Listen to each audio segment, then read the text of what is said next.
Aujourd'hui, nous accueillons Olivier de Segonzac, fondateur associé de l'agence Réseau et qui est en charge plus particulièrement du SEO, donc du référencement naturel. Bonjour Olivier. Bonjour à tous. Ça va? Très bien. Et toi?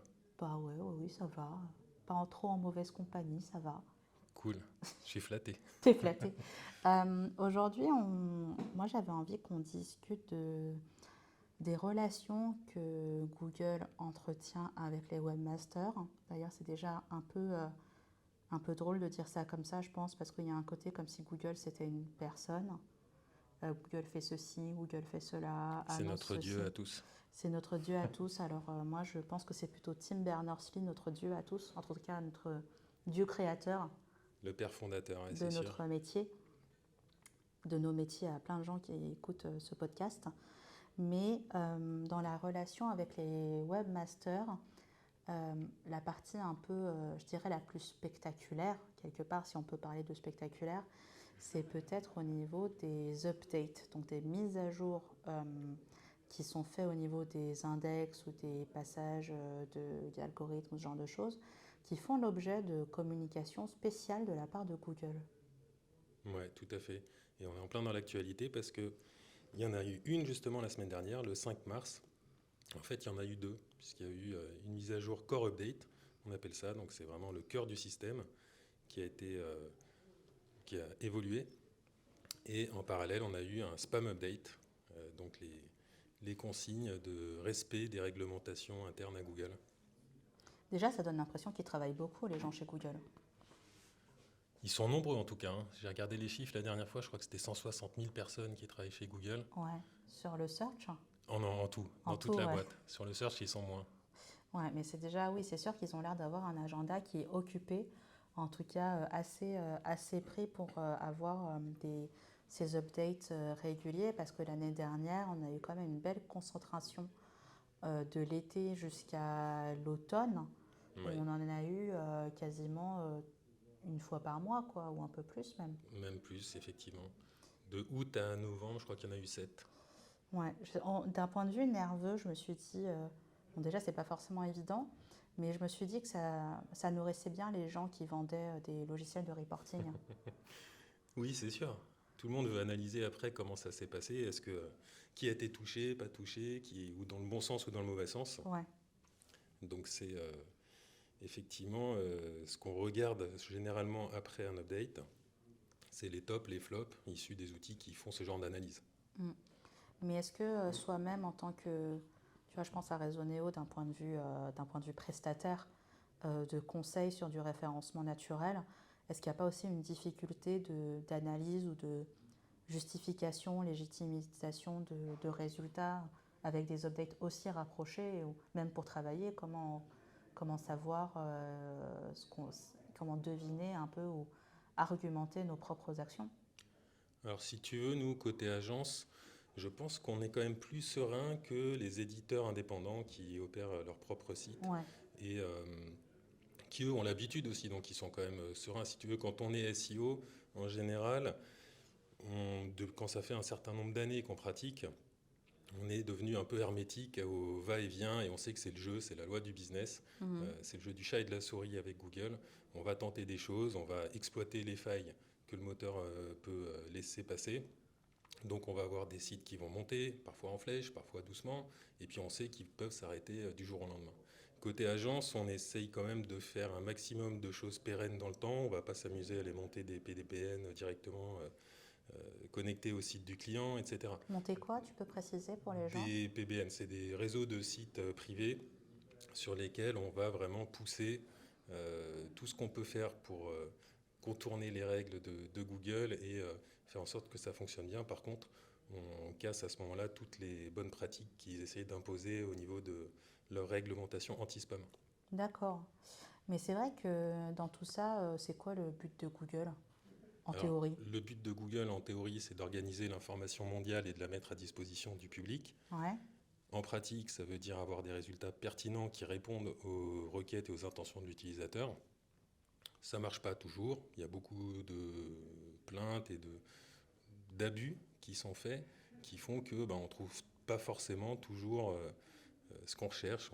Ça nous est tous arrivé de chercher des avis sur un appareil à raclette et puis de tomber sur des liens publicitaires Ou sur dans les résultats naturels. ou des raclettes pour enlever le givre sur ton pare-brise. Ça peut arriver sur des requêtes un peu ambiguës comme ça, Ouais. effectivement. Mais c'est vrai, c'est là que prend toute l'importance de ce que peuvent être les intentions de recherche et ce genre de choses. Mais c'est vrai que même l'intention de recherche est une notion, est un concept qui fait l'objet de documentation de la part de Google et qu'on a tendance à vouloir suivre ou pas. Et c'est vrai que cet aspect de communication, parce que je sens un peu cet aspect où quand on a une communication ou une bonne pratique qui est souvent liée à des updates, parce que finalement ça met un coup de projecteur sur ces documentations-là, on a tendance à vouloir voir ce qu'on est censé faire ou censé suivre, dire bah si votre sujet, si c'est bien que la page elle parle d'un sujet de façon cohérente, alors on va essayer d'avoir un environnement sémantique cohérent dans une même page ou ce genre de choses. Mais c'est vrai que parfois les webmasters et les référenceurs peuvent se dire bah, on va prendre aussi le contre-pied de certaines recommandations. Parce que si c'est un outil de communication, nous disent-ils tout? Ça, c'est certain qu'il faut apprendre à lire la communication de Google et particulièrement à lire entre les lignes, puisqu'ils vont essayer d'imposer des choses et de se servir finalement de la communauté des webmasters, des éditeurs, des SEO, pour faire un peu le travail à leur place. Et ça date, hein, puisque à un moment, quand Wikipédia était trop spammé, ils ont ils ont travaillé de concert avec d'autres entités du web sur un attribut pour les liens qui s'appelle le nofollow Ouais. et qui avait pour objectif de stériliser la transmission de popularité par les liens, qui est quelque chose qui est souvent abusé par les SEO, les référenceurs. Et il a demandé finalement à tous les webmasters, à commencer par ceux qui travaillaient chez Wikipédia, d'installer sur tous leurs liens cet attribut nofollow pour éviter que ce genre d'espace collaboratif soit trop spammé par tous les webmasters et les SEO qui voulaient booster leur site. Mais depuis, on a eu beaucoup d'autres cas de ce type. Le sponsor. Le rôle égal, le rôle sponsor ou UGC, ouais. ça fait 4-5 ans, ça doit être 2019 de mémoire. Donc c'est un peu un nofollow-like, mais plus affecté d'un côté aux articles sponsorisés et de l'autre au contenu généré par les utilisateurs. Mais dans tous les protocoles qu'on a eu de chez Google, il y en a eu un paquet. Hein. Alors le Robotext, c'est pas eux, mais les sitemaps, ça a été largement poussé par eux. Les canonicals également. Les hreflang, les rôles Nextprev qui nous ont forcé à installer sur toutes nos paginations là, de descente moteur pour finalement qu'on apprenne que c'était pas pris en compte, etc., etc. Donc il y en a souvent. Également dans ceux qu'on a utilisés puis qui finalement sont assez peu ou pas pris en compte, on a les fichiers de désaveu. Donc c'était sur la Search Console un fichier où on mettait les liens a priori mauvais, toxiques, Pour qui pointaient nous-mêmes. vers notre site, voilà, pour nous-mêmes. Et on s'en désolidarisait. On disait bah non, ça c'est, je sais pas d'où ils viennent, c'est pas nous, c'est pas nous. Mais c'est vrai qu'en plus l'interface, elle encourage à utiliser le désaveu parce que ça fait quand même partie des fonctionnalités qui sont faciles à trouver et que n'importe qui installe la Google Search Console pour la première fois ou se dit qui n'est pas forcément hyper familier, enfin n'a pas forcément cet historique par rapport à Google et au référencement, peut se dire ah bah tiens, c'est quelque chose que je suis censé faire, je vais le faire, tant qu'à faire. Oui, exactement. Et puis finalement, c'est sans doute pas utilisé directement. Ça peut être utilisé à des fins d'identification des patterns de sites qui font du spam ou de certains sites qui deviennent du coup connus pour faire du spam. Mais à ce moment-là, encore une fois, c'est les webmasters, la communauté des éditeurs, des SEO qui va travailler pour Google. Mais en fait, finalement, c'est comme si les webmasters, on leur demandait de compenser ce que l'algorithme ne fait pas encore, ou alors de fournir des données pour pouvoir dire, bah tiens, ce tel type de site a beaucoup été désavoué, je devrais peut-être regarder ce type de pattern.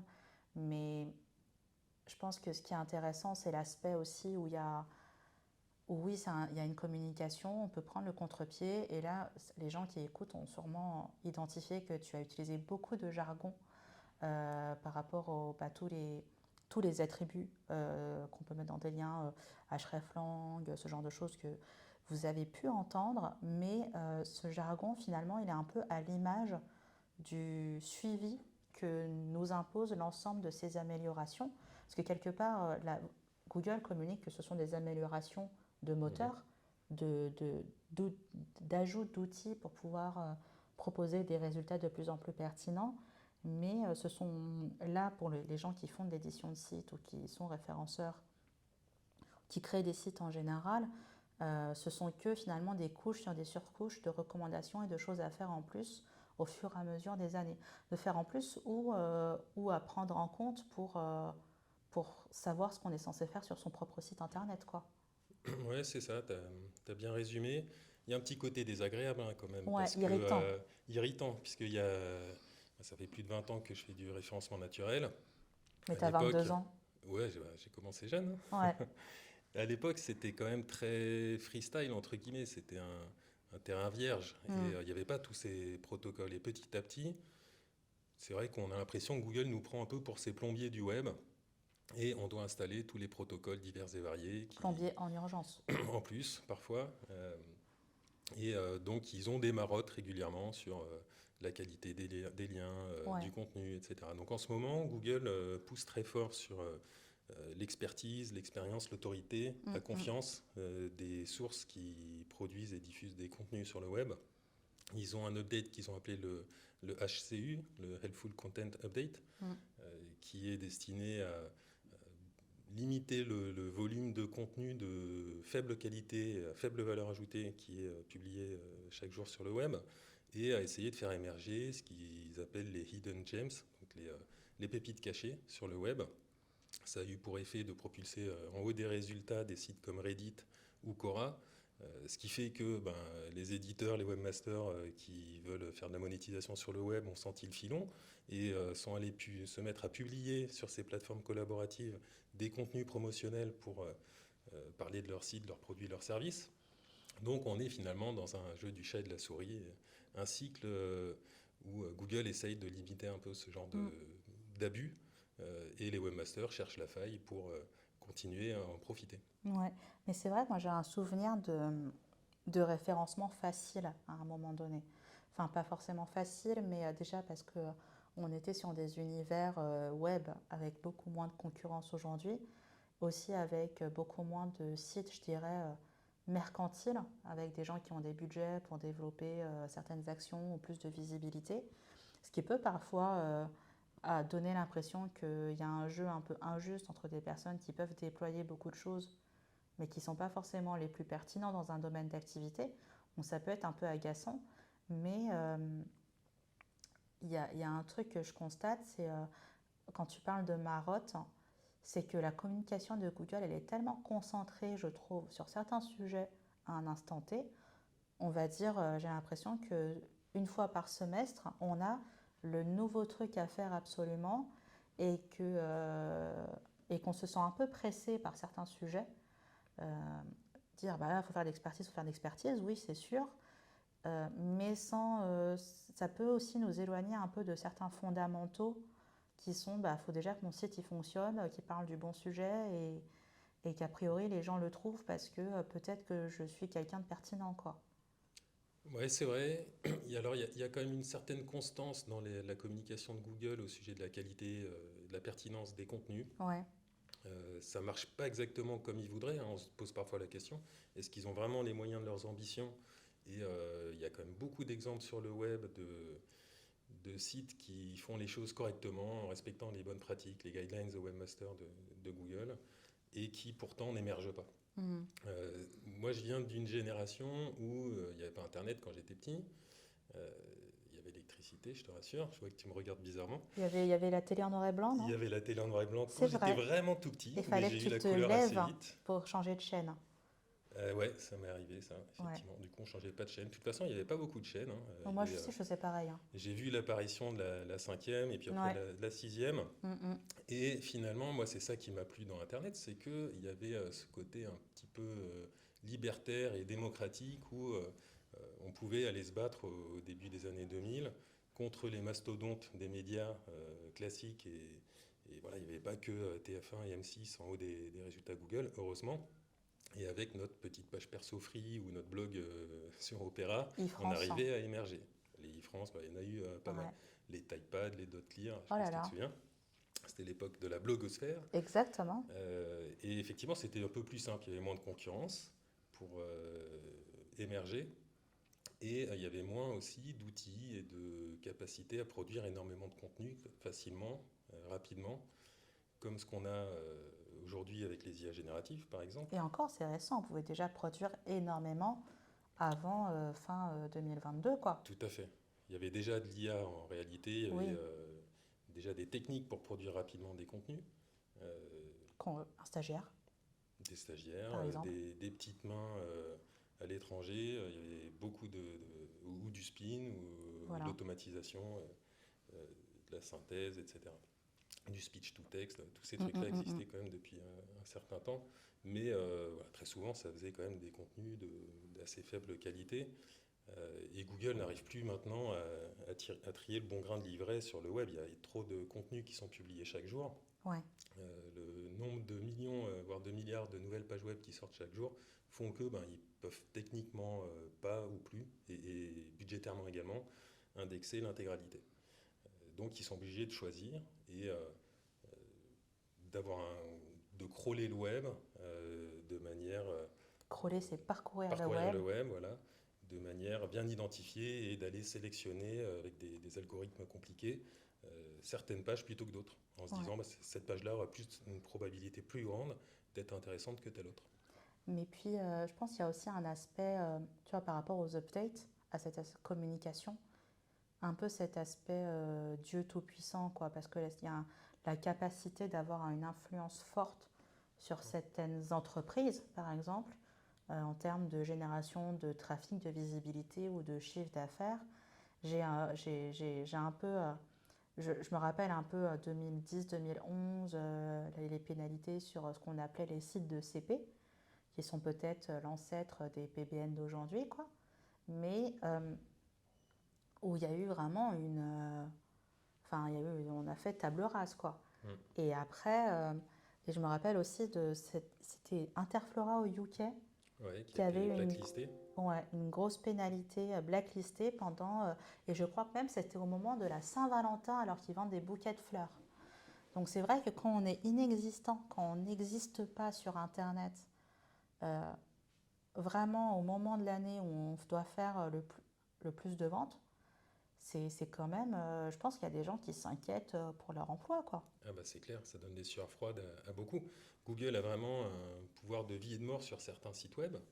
Euh, D'ailleurs, c'est étonnant parce que il y a, quand tu regardes un peu la manière dont les SEO se parlent entre eux, très souvent il y a l'amalgame qui est fait en disant ah ben tiens, l'achat de liens c'est illégal. Ils utilisent le Mm. mot illégal. Donc quand Ouais, tu disais Dieu tout puissant, ouais, il y a un peu de ça. C'est-à-dire que Google impose sa loi. C'est pas illégal, c'est pas interdit d'aller acheter des liens, tu as le droit de le faire. Mais pour l'univers et le monde de Google, c'est effectivement illégal. Et donc la sanction à laquelle tu t'exposes, c'est d'être pénalisé d'une manière manuelle ou algorithmique, c'est-à-dire d'être plus existant sur le net.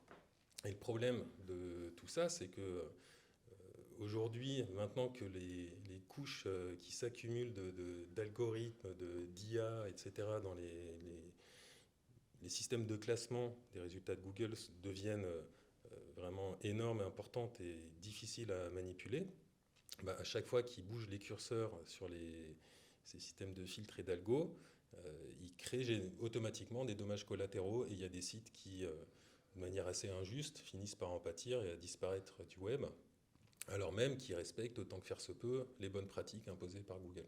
Donc ça, c'est quand même une difficulté.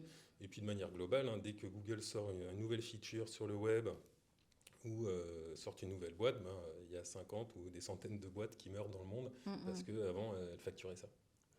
Ouais, bah, tu vois, je pense par exemple à, si on regarde l'univers de la SERP, il y a aussi dans les genres de marottes, en termes de fonctionnalités qu'on peut avoir sur une page de résultats, où d'un coup on se dit, ah bah tiens, il y a plein de résultats vidéo qui sortent, et avec ce sentiment que tout le monde doit faire de la vidéo à un moment donné, Ce qui fait que j'ai l'impression qu'aussi que cette communication qu'on a vers des types de fonctionnalités ou des types de pratiques, ça met aussi le curseur, ça dirige un peu vers le nouveau spam, quoi.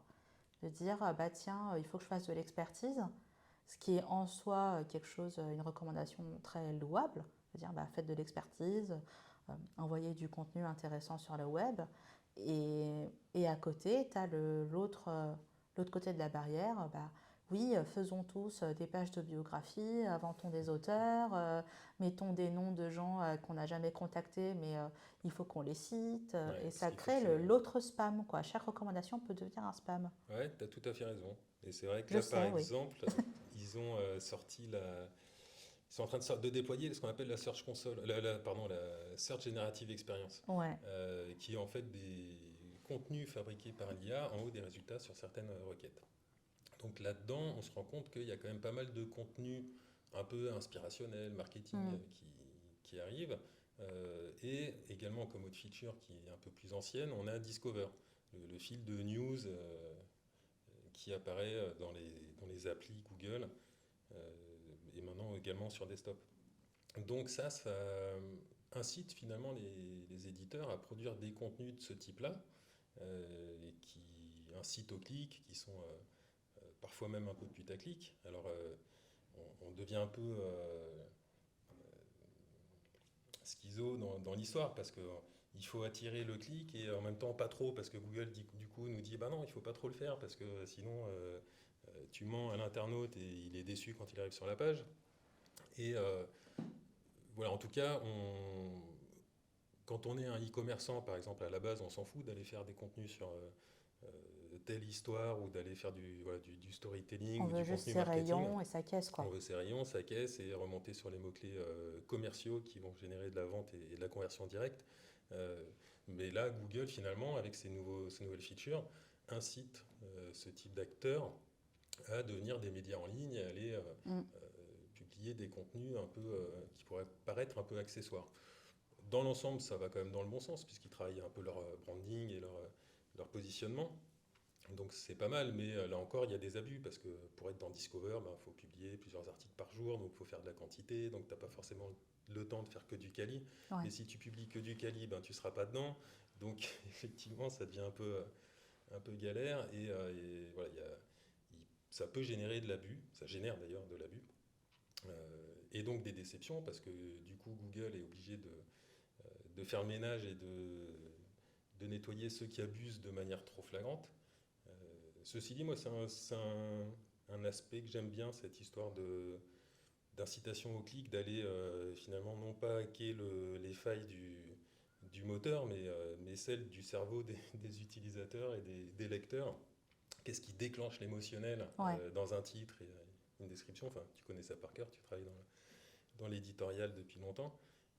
Mais voilà, c'est un peu le nouveau terrain vierge et ce sur quoi il y a encore de quoi s'amuser dans les années à Ouais. venir. Et à côté de ça, il y a quand même aussi une très grosse. Moi, je ressens un côté où tu as encore certaines mythologies au niveau du référencement qui n'ont jamais été vraies, un peu, mais qui continuent de circuler comme vraiment comme un mythe. Par exemple, vraiment, la semaine dernière, on m'a encore demandé quoi mettre dans une méta keyword. Et j'étais là, mais quand même, ça fait longtemps qu'on dit que ça vaut plus grand-chose, hein. Ou en tout cas, si ça vous fait plaisir, remplissez-la, votre balise, votre attribut, mais vous pouvez faire d'autres choses pendant ce temps-là. Ouais, il y en a plein des trucs comme ça qui traînent des vieilles croyances. Ouais, Ça, c'est sûr. bon bah. Donc en résumé, on n'est pas encore tout à fait des marabouts de l'Internet, quoi. Ah, désolé, j'ai mon ordi qui fait des petits Merci bruits. pour les notifications, je les laisse dans le podcast pour la peine. Bah ouais, ça va être compliqué à enlever en plus. Ouais, Non, ouais, effectivement, il y a encore pas mal de choses à faire, des choses assez intéressantes. Euh, mais c'est vrai que sur les vieilles croyances, si tu veux, comme le SEO, c'est pas une science exacte, ça reste une boîte noire mm, pour beaucoup d'aspects. Euh, Finalement, ça génère une espèce de superstition chez les ouais, SEO. C'est-à-dire que tu as fait un truc une fois, ça a marché, donc tu penses que ce que tu as fait a servi et a eu de l'effet. Ce qui n'est pas forcément vrai, voire souvent même Tu c'est peux avoir de pareil. l'effet pour toi, mais pas pour d'autres sites non plus aussi. Ouais, tout à fait. Et en même temps, c'est ça qui fait aussi le côté un peu artistique de la discipline. C'est un peu comme quand tu fais la cuisine, chacun a ses petites astuces, ses petites recettes. L'important, c'est que ça soit bon à la fin. Ouais. Donc voilà. Et un jour, il y a quelqu'un qui a éteint le frigo. Il s'appelle Google. Mais Exactement. bon, écoute, je dirais pas qu'on a fait le tour parce qu'on a quand même beaucoup de choses à dire sur ce sujet. En attendant, j'espère que le prochain update se passera bien pour nous et On pour les croise les gens doigts. qui écoutent. En attendant, lisez la documentation, mais essayez de l'interpréter aussi. Exactement, j'aurais pas dit mieux. Merci. Merci Merci. Olivier. Bonne Merci journée. à tous. Salut.